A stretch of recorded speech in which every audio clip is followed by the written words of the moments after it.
Welcome to this preview of the new Service Center module, which is comprised of two key elements, a dispatch board and a work order module. We will start with taking a look at the dispatch board component. We will start with basic orientation in the center section with the colored bands and the colored strips. This is the section where we actually see which work orders are being worked on, who is doing what.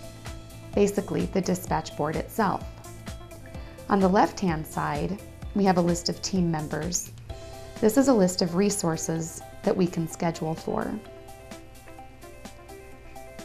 On the right-hand side, we have a queuing system. The queues will actually show for a given dispatcher or for a given queue the work orders that require scheduling. So it is like the inbox for the dispatcher. As the items are scheduled, when they no longer match the criteria for the queue, they will disappear. For example, if this queue were to show me all overdue work orders as I schedule the work orders, they will simply disappear from the list as each one is scheduled. We also have a calendar, which allows us to move to a particular date. We can also scroll backwards and forwards, sort of infinite scroll, moving backwards and forwards that will allow us to access a given date. Let's jump right in and do some scheduling here. So what I can do is choose a work order. I'm just going to click on that. What you'll notice is that the work order has defaulted to a particular length, around 6 or 7 hours. If I open up the work order, we can see that the duration has been set to 8 hours. Therefore, it was scheduled automatically on the dispatch board for 8 hours. The work order has a name and a number,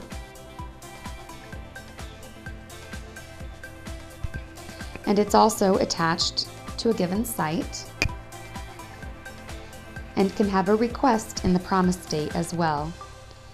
Also, the type, for example, may be inspection, commissioning, and so on.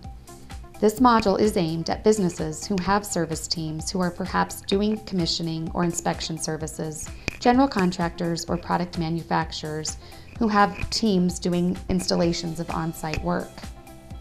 Once I have this action scheduled, I can actually adjust it just by dragging and dropping the length of the action.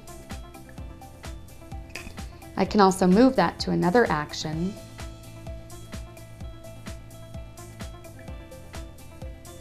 or to another resource as well.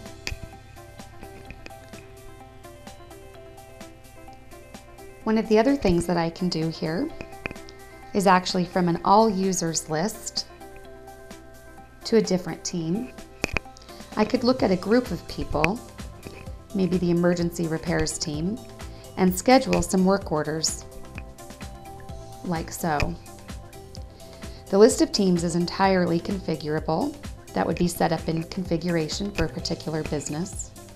And the work order queues can have as many teams or as many queues as we like.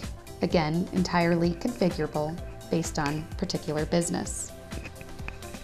Also, if I just move back to another team for a moment, another thing to do here is that we have an interval chooser. So if I just bring this right side down, what we can see here is that we have 15-minute intervals showing. So we get a sort of high resolution view of what's going on.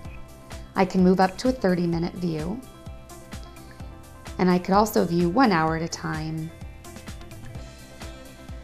2 hours, or even half a day.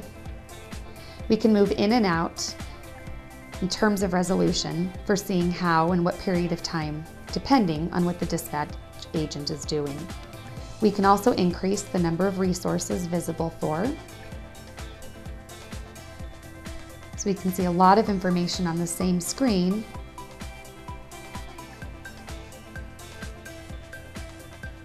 or I can actually drop that right down to see how many work orders I have access to.